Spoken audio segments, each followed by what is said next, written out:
G8 leaders meeting at Camp David have called for Greece to remain in the Eurozone and backed pro-growth policies to contain the debt crisis.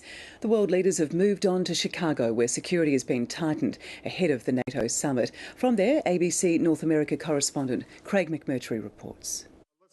At a round table in a log cabin, they thrashed out their differences over how to contain the Eurozone debt crisis. And when the leaders of the world's richest economies emerged, the US president spoke of a consensus for growth, opening the door to more government spending. As all the leaders here today agreed, growth and jobs must be our top priority.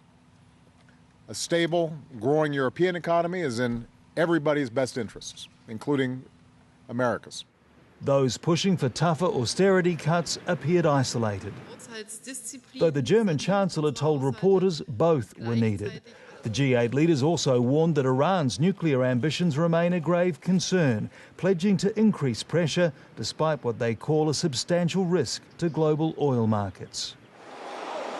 Other leaders arrived in Chicago for the NATO summit on Afghanistan, including Julia Gillard. Tomorrow she meets Afghan President Hamid Karzai, the British Prime Minister, German Chancellor and the new French President. Like other allies, Australia's looking for France to step up its non-military contribution, with French troops pulling out ahead of everyone else. There are more ways of supporting the work in Afghanistan, and I will be speaking to him about that. Welcome to Chicago.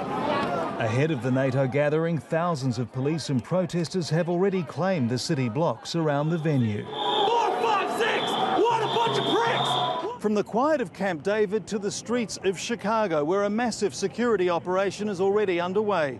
Protesters are promising the biggest rally of this NATO summit tomorrow. Craig McMurtry, ABC News, Chicago.